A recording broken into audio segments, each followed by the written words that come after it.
Hey everyone, this is another day, me reviewing marker world records. Just wanted to let you all know Logan pulled off the N64 Bowser's Castle glitch in real time, and I may be reviewing that today, but for now, I'm going to stick to the no glitch ones for now, but yeah. So, let me find the one we're going to review. GBA Bowser's Castle 3 no shortcut. It's a 216.514. This was set by Luke.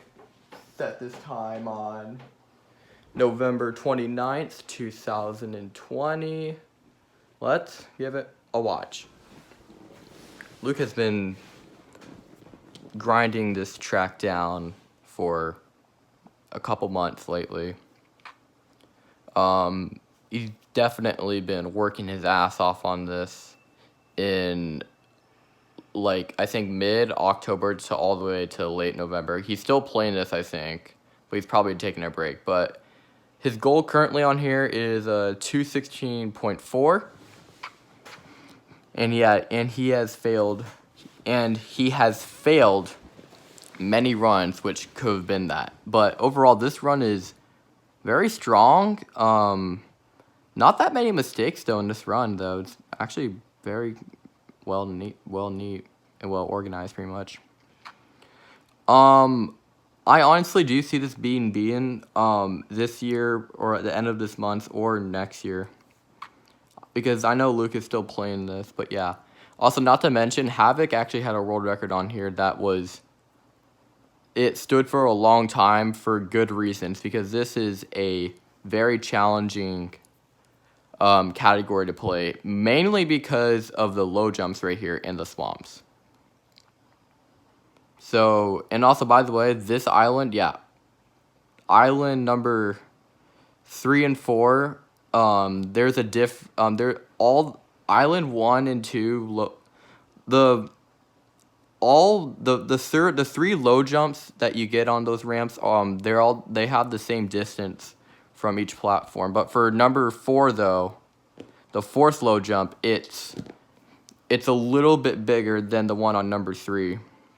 And making that low jump is really crucial, and it tends to mainly destroy many of people's runs, and there's a good reason why Havoc's record on here stood for a long time, and it was actually one of the strongest ones, so yeah.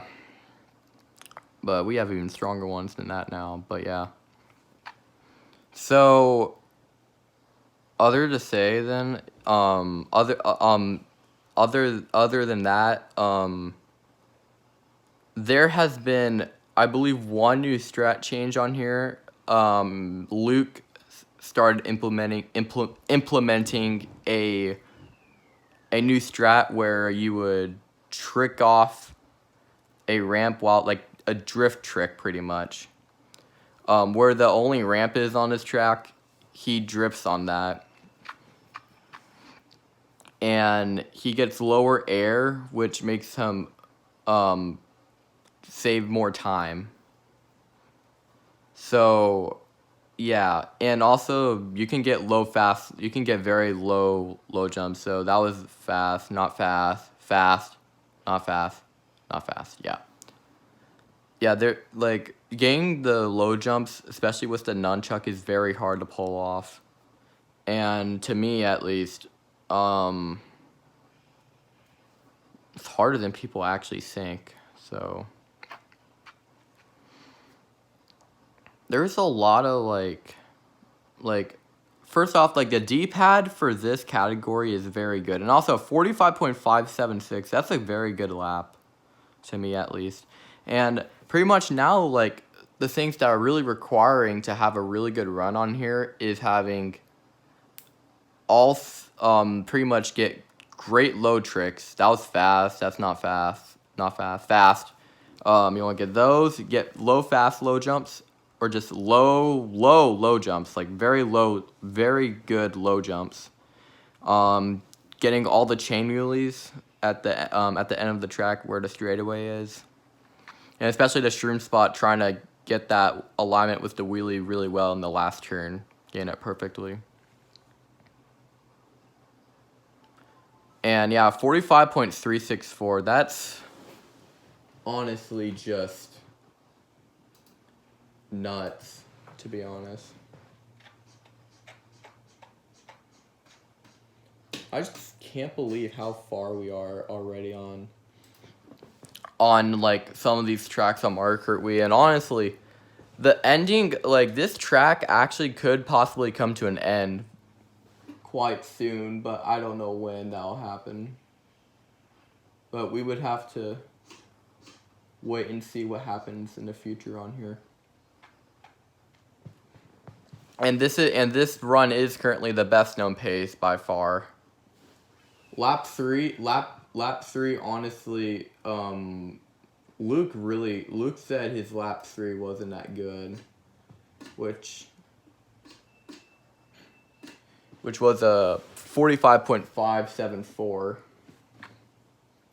If he got at least a 0.4 on here, or anything lower than that, he would have gone a 216.4 on here. Pretty much.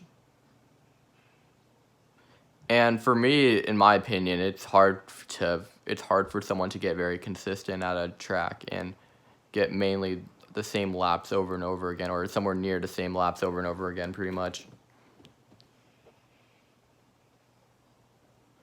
But yeah, this last turn is really annoying. I don't think there are currently any like major roadblocks on this track. The swamps will mess up your alignment though, I could say that, because whenever the swamps aren't in your way, you would probably like do the drift. You would probably drift a lot. You would drift in a better position. Yeah, and also those swamps are gonna be a problem though. Most likely, once you when doing that trick, it's gonna be annoying. This swamp though over here, I don't think it's a big problem. That one isn't really that big of a problem. But the one, those two over there, those are a big one. So is this. I think Luke can beat that one though.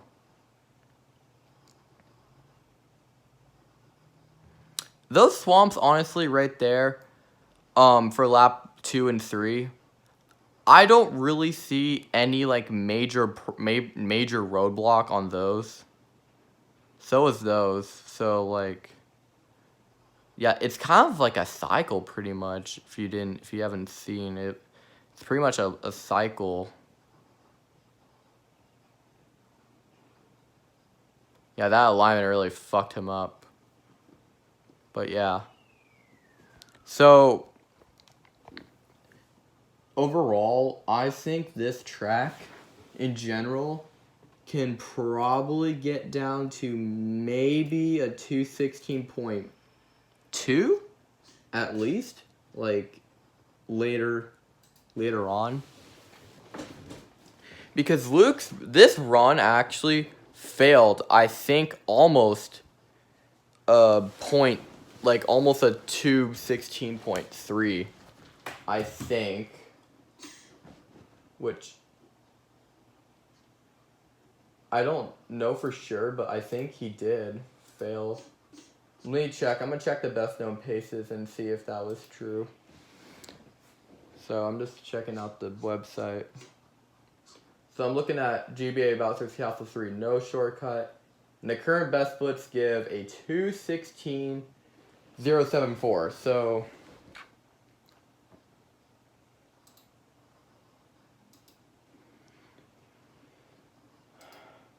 I honestly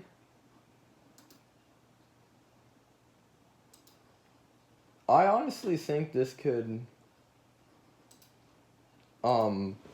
I think someone here will like pull this. I think, in my opinion, I think someone's gonna pull off a very low 216 in the next couple years.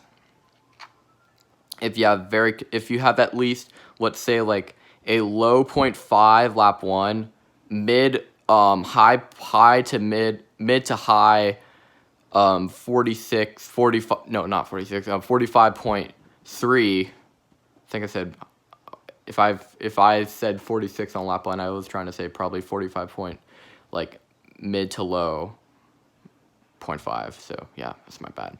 And then lap 3 would also would be the same for lap 2 as well. So I actually think a 216.2 or 0.3 will occur soon. And I think the person who can get the job done on here is probably going to be Luke. Everyone else, honestly, they don't really like play. So pretty much in this community, not that many people play time trials that much. Unlike online, online's like the biggest thing currently, especially with online TTs. It's pretty crazy, especially with like Flame Runner tracks or something like that. But I think there's like a new update or something. I don't know like how it works, but I think for rooms you could change vehicles while in the room, just like how it is in Worldwides and Custom Track Worldwide, something like that. But yeah, but whenever a track doesn't get that much activity, the record on there tends to last for a long time because of that reason. But you know what? If there's any new strat on the track, then it would probably get improved. That would go for, I would say, Moonview Highway, Mushroom Gorge, no glitch.